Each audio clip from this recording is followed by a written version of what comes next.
नमस्कार। विधानसभा आकलन के क्रम में आज हम आपको लेके आए हैं गोविंदपुरा विधानसभा क्षेत्र में।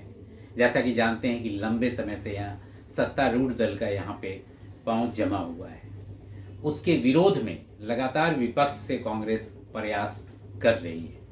हुजूर से कटे हुए इस विधानसभा क्षेत्र में जो पुराना विधानसभा है वह गोविंदपुरा ही था। यहाँ से कांग्रेस के कुछ प्रबल दावेदार हैं। आज हम आपको परिचय कराएंगे। लंबे समय से लगभग 36 वर्षों से राजनीति में सक्रिय जो संभावित प्रत्याशी हैं उनसे हम आपको मिला रहे, सीधा आपको ले जा रहे हैं। सबसे पहले आपका स्वागत है। आपका धन्यवाद। एक परिचय हमारे दर्शकों को आप दें। मैं रामबाबू शर्मा। मैं अपने आप को राजनीतिक तो कभी नहीं मानता, एक जनता का सेवक और एक समाज सेवी के रूप में मेरी एक आप लोगों के आशीर्वाद से, प्रभु की कृपा से एक छवि बनी हुई है और मैं उस छवि को ही निरंतर अपने कांग्रेस के बैनर पे आगे बढ़ाने का प्रयास अवश्य करूंगा। और अगर राजनीतिक प्लेटफॉर्म में बड़े पद पे मुझे पार्टी आज्ञा देती है सेवा करने की, तो निश्चित रूप से मैं गोविंदपुरा विधानसभा की जनता को आश्वस्त करना चाहता हूं कि वह परिणाम आपको देखने मिलेंगे जो यहाँ पर एक ही पार्टी के, एक परिवार के, एक ही घर से जो लोग अभी तक 45-50 वर्षों से राज करते आ रहे हैं, उसमें कहीं ना कहीं आपको एक क्रांतिकारी परिवर्तन, एक चमत्कारी परिवर्तन, एक उन्नतिशील परिवर्तन देखने को मिलेगा। बहुत बहुत स्वागत है आपका। आप दर्शकों से भी आग्रह है कि गोविंदपुरा विधानसभा से संबंधित कोई भी प्रश्न आपके हों तो कमेंट बॉक्स में लिखना ना भूलें। मैं आपको उसका जवाब ला के दूंगा। सबसे पहले इस बार गोविंदपुरा विधानसभा क्षेत्र से जी किन मुद्दों पे चुनाव लड़ रही है कांग्रेस? देखिए, मुद्दे तो यहाँ पर मुझे लग रहा है कि पिछले 25-30 वर्षों से लगभग बरकरार हैं। आप देखिए, शिक्षा के क्षेत्र में अगर हम बात करें तो कहीं ना कहीं पूरी गोविंदपुरा विधानसभा का जो इंफ्रास्ट्रक्चर होना चाहिए था वह अभी तक डेवलप नहीं हो पाया। हम चिकित्सा के क्षेत्र में बात करें तो एक एम्स की सौगात भोपाल को अवश्य मिली है, लेकिन वो भोपाल की सौगात है, मध्य प्रदेश के लिए सौगात है। पर्टिकुलर गोविंदपुरा विधानसभा क्षेत्र के लिए अगर हम बात करें, जिस प्रकार से पुराने भोपाल में या बैरागढ़ तक को कवर करता हुआ हमीदिया अस्पताल है, एक अच्छी सेवाएं वहां पर मिलती हैं। हम अगर नए भोपाल की बात करें तो हमारा 1250 जयप्रकाश नारायण अस्पताल है। इस तरीके से एक 100-150 बिस्तर का कोई सरकारी अस्पताल आज 50 वर्षों से एक ही पार्टी के लोग यहाँ पर 10-10, 11-11 बार से विधानसभा में प्रतिनिधित्व करने के उपरांत भी एक इतनी सी एक आम जनता की स्वास्थ्य सेवा, चिकित्सा सेवा और शिक्षा सेवा, ये 3 मूलभूत आवश्यकताएं हैं। अगर ये भी हम नहीं प्रोवाइड कर पाए हैं तो निश्चित रूप से एक बड़ा प्रश्न तो खड़ा होता है। कहते हैं मध्य प्रदेश में कांग्रेस को भाजपा से तो लड़ना पड़ता है, लेकिन जो अंदर से विरोध होता है, जैसा कि पिछले विधानसभा में भी आपने देखा है, इस तरह की गुटबाजी से गोविंदपुरा विधानसभा में किस तरह निपटने की योजना है?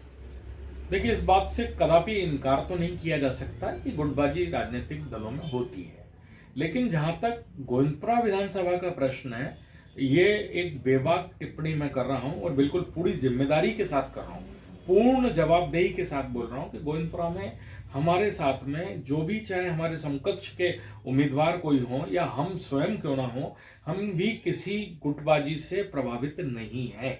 हम ये जानते हैं कि अगर हमारी पार्टी जो मां स्वरूप होती है, अगर हमारी मां स्वस्थ है तो सारे बच्चे स्वस्थ होते हैं।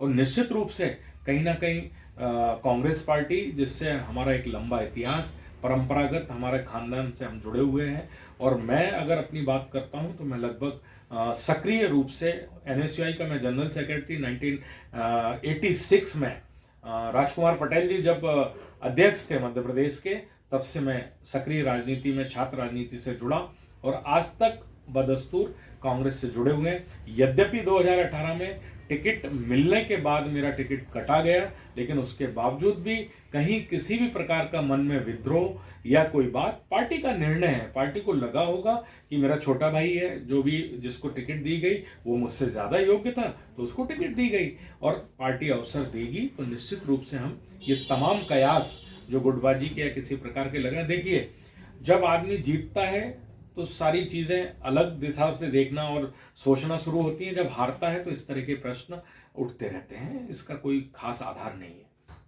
चलिए, मतदाता जानना चाहते हैं कि जब आप सदन में जाएंगे तो पहला प्रश्न आप सदन में क्षेत्र के लिए क्या उठाएंगे? गोविंदपुरा विधानसभा की दृष्टि से मूलभूत एक बहुत तगड़ा प्रश्न है, जिसकी ओर हमारे राजनेताओं का, सत्तारूढ़ पार्टी की बात करें या अन्य बात करें, कभी नहीं गया। हमारे क्षेत्र में लगभग करीब 400-450 ऐसी कॉलोनियां हैं जिन्हें नगर निगम या अन्य संस्थाओं ने अवैध बोल रखा है। पहले तो मैं जानना चाहता हूं कि अवैध की परिभाषा क्या होती है। जहां व्यक्ति 25-30 साल से रह रहा है, आपको प्रॉपर्टी टैक्स दे रहा है, आपकी सारी सुविधाएं आप वहां पे, मतलब आदमी वांछित है, उनको चाहिए, तो वो क्यों नहीं आज तक मुहैया हो रही है? तो उसका पहला ही जो हमारा पटल पे अगर कोई बात रखी जाएगी तो वो ये कि गोविंदपुरा विधानसभा के क्षेत्र में आने वाली कहीं भी किसी भी प्रकार की छोटी बड़ी तमाम कॉलोनियों को वैध मान्यता प्रदान की जाए और सारी मूलभूत सुविधाओं से उन कॉलोनियों में, चाहे वो प्रकाश व्यवस्था हो, चाहे सड़क की व्यवस्था हो, चाहे सीवेज की व्यवस्था हो, मूलभूत रूप से जितनी चीजें लगती हैं वो सब हम मुहैया कराई जाए। आने वाले वर्ष में चुनाव होने वाला है, तो 9 वर्ष की शुभकामनाओं के साथ अंत में क्षेत्र की जनता को क्या कुछ कहना चाहते हैं?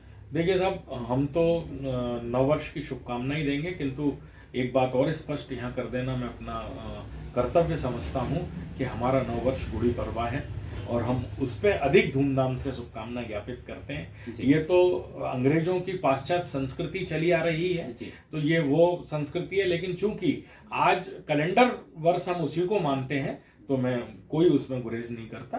मैं नववर्ष 2023 की भी शुभकामना ज्ञापित करता हूं और 3 महीने बाद जो गुड़ी पड़वा का पावन पर्व, सनातनी पर्व आएगा, उसकी भी अग्रिम शुभकामना ज्ञापित। उम्मीद करते हैं नए वर्ष में कांग्रेस की सरकार बन रही है।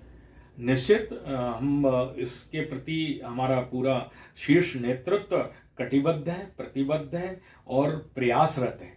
इसमें कोई संदेह नहीं है कि कमलनाथ जी ने जिस तरीके से सरकार चलाई है 15-18 महीने, उसको अगर हम कहीं बाकी के 15 सालों से तुलना करें तो एक सकारात्मक रिजल्ट आपके सामने स्वतः निकल कर आएगा। बहुत बहुत धन्यवाद, आभार और आने वाले समय के लिए शुभकामनाएं। आप सुन रहे थे माननीय श्री राम बाबू शर्मा जी को। इस पर प्रबल दावेदारी है कांग्रेस की मतदाता, क्षेत्र की मतदाता और कांग्रेस का प्रदेश नेतृत्व के साथ साथ केंद्रीय नेतृत्व भी इनके नाम की चर्चा कर रहा है। तो इनको भी शुभकामनाएं और आप दर्शकों का भी आभार कि आपने इतने देर तक हम लोगों को सुना। बहुत बहुत धन्यवाद। आदर्श निर्मल, गोविंदपुरा से सत्याग्रह के लिए धन्यवाद। Thank you sir.